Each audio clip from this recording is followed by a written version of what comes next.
அஇஅதிமுக பொதுச் செயலாளரும் மக்களின் முதல்வருமான செல்வி ஜெயலலிதா முதலமைச்சராக மீண்டும் பதவியேற்க வேண்டி தமிழகத்தின் பல்வேறு பகுதிகளிலும் சிறப்பு வழிபாடுகளும் பிரார்த்தனைகளும் தொடர்ந்து நடைபெற்று வருகின்றன.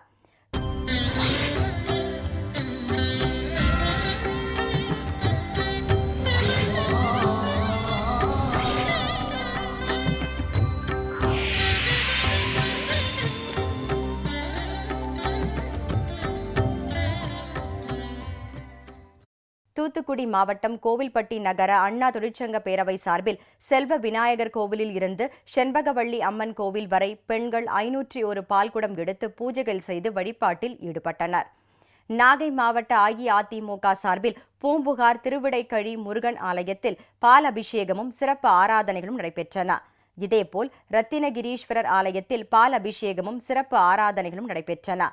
திருநெல்வேலி மாநகர் மாவட்ட ஜெயலலிதா பேரவை சார்பில் சங்கரன் கோவில் அருள்மிகு திரு வெற்றிவேல் விநாயகர் திருக்கோவிலில் 108 தேங்காய் உடைத்து சிறப்பு வழிபாடு நடைபெற்றது. திருவாரூர் மாவட்ட அஇஅதிமுக சார்பில் குடவாசல் ஒன்றியம் எரவாஞ்சேரி மணவாழநல்லூர் புனித மிக்கேல் அதிதூதர் தேவாலயத்தில் மெழுகுவர்த்தி ஏந்தி கூட்டு பிரார்த்தனை நடைபெற்றது.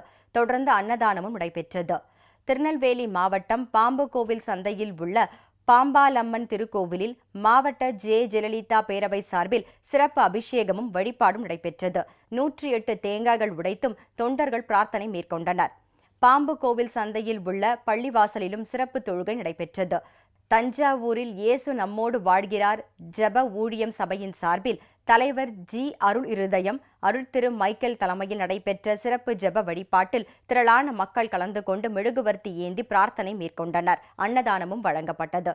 இதேபோல் தமிழகத்தின் பல்வேறு பகுதிகளிலும் பிற மாநிலங்களிலும் மக்களின் முதல்வர் செல்வி ஜெயலலிதா தமிழக முதலமைச்சராக மீண்டும் பதவியேற்க வேண்டி சிறப்பு வழிபாடுகளும் பிரார்த்தனைகளும் தொடர்ந்து நடைபெறுகின்றன.